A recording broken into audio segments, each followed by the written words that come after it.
Aquatic events number 1, rowing. Di tulad sa kinagisdan ng nakararami na pagsiguan ng paharap, ang rowing ay ang pagsiguan ng paabante. Rowing is a very old sport involving the simple concept of pushing a boat from one point to another as fast as you can using paddle.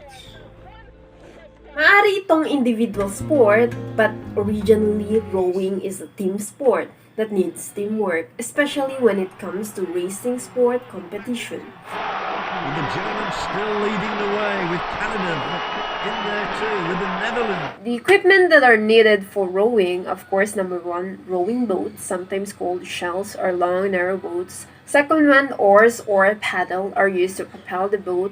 The size ranges to 250 to 300 centimeter. The classic oars were made out of wood, but modern ones are made from more expensive and durable materials. The common materials is being fiber carbon. Basic skills. So having a long legs are advantage for rowing.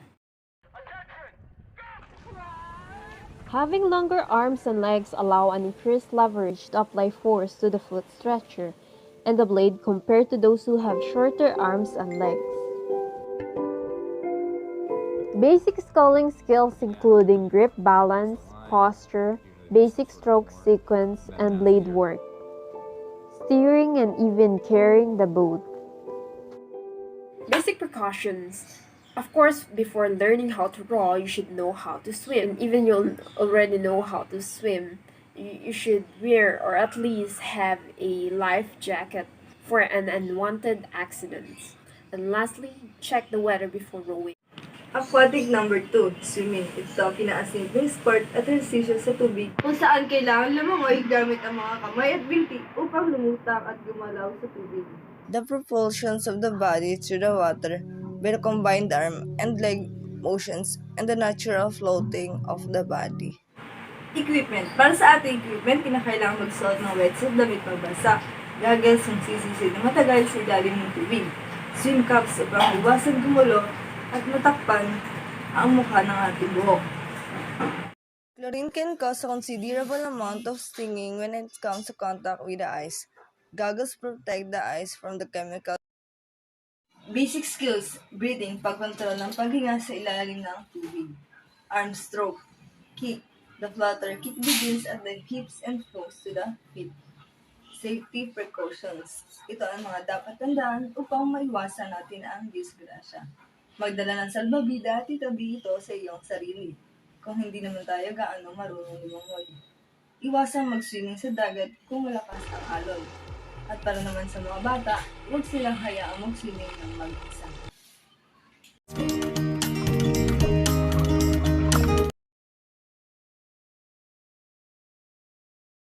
Water skiing is a sport that is played in the water surface of the water. Water skiing was developed by Ralph Samuelson in the 1920s. He used a pair of boards to ski and a clothesline as a tow rope. Water skiing is a surface water sport in which an individual is pulled behind a boat or a cable ski installation over a body of water, skimming the surface on 2 skis or 1 ski.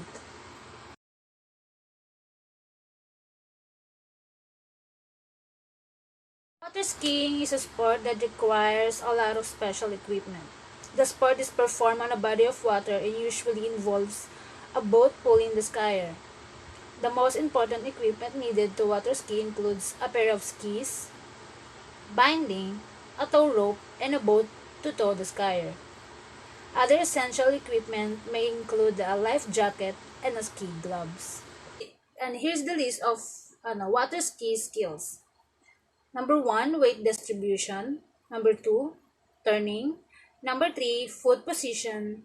Number 4, stability, pole planting, carving, jumping, balance, stance, and of course, speed control. And here's the tips for safety on the water during this water skiing season. Use a spotter to keep an eye on the skier. Use a spotter to keep an eye on the skier. Always use a personal flotation device. Don't ski while under the influence of alcohol or even drugs. Avoid ducks, swimmers, other boats, and other possible hazards. Aquatic events. Windsurfing is a wind-propelled water sport that is combination of sailing and surfing. It is also referred to as sailing board and board sailing. Mga equipments na ginamit, sunglasses. They protect your eyes from the direct sunlight as well as light reflected from water. Shoes. They protect your toes and feet from the possibilities of brushes of scratches. Sweatsuit. It is a skin-tight outfit that makes you comfortable inside the water. It is made of foam neoprene which keeps the body warm. 6 skills of windsurfing. When starting out, learning how to turn in windsurfing is an essential skill. Turning upwind tends to be easier than turning downwind, and it is essential skill to get you where you want to go. To steer, tilt the rig towards the back of the board, keeping the crew over the water. Hold it there to steer the board. The safety precaution of windsurfing. Always stay with the windsurfing board. Always wear a USCG life vest or jacket which has a whistle. Never windsurf alone. Do not sail in offshore winds blowing from the shore out of the sea. Always give a responsible friend assure your sailing plan.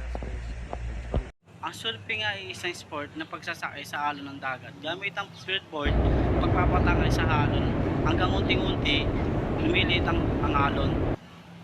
Para sa equipment, siyempre yung surfing ay kinakailangan ng surfboard ng kalamiting yari sa fiberglass ng mahabaw sa taas ng 5 to 6 to 7 feet. Kinakailangan din ang wetsuit na ayon dapat pang surfing.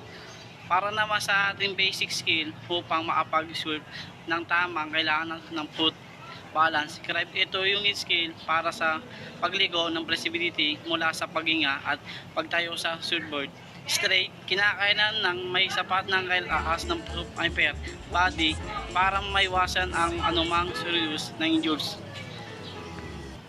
Safety procedures, paglagay ng surfbox sa ibabaw ng surfboard bago mag-surf. Nakakatulong ito upang hindi madaling madulas o mahulog sa board. Paglalagay ng sunscreen upang hindi mapaso at maiwasan ang magkaroon ng anumang sakit sa balat.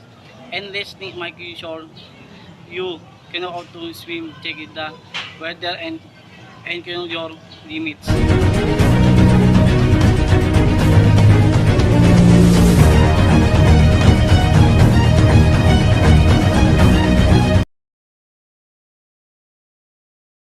Water volleyball is a team sport derived from a volleyball in which the games are played in water. The sport is played in the United States, Europe, and South America. There is a very similar sport called beer ball developed in Brazil. This sport may also be called pool volleyball and aquapolo.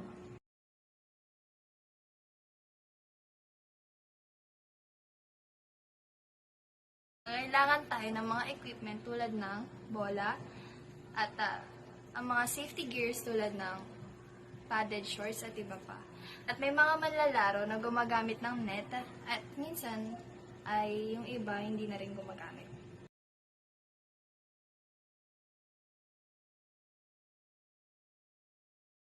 In basic skills, the player must have strong legs and strong hands, stability, stance, balance, and etc.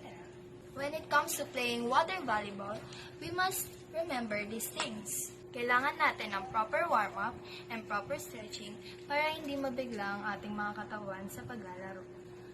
Lagi natin tatandaan na kapag may mga player na na-injured, huwag natin silang gagalawin agad at tumawag na lang tayo ng mga athletic trainer or mga professional trainer. Paddleboarding.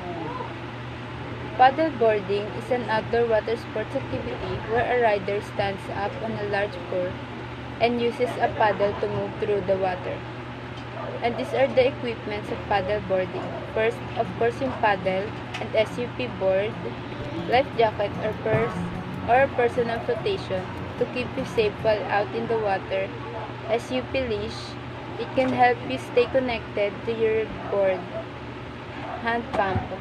This one pretty much necessary if you have an inflatable board. Headlamp if you're heading out to paddle board later in the afternoon. Safety whistle and first aid kit. Safety whistle to alarm others in the event that you are in danger, and first aid kit to take immediate action in case someone goes injured as you wait for further medical assistance. The basic skills that we need when doing paddleboarding are good at balancing and learn the correct paddling technique. And if you are considering trying paddleboarding, make sure you take precautions to stay safe on the water. Be aware of your surroundings, bring life jacket, and avoid windy days.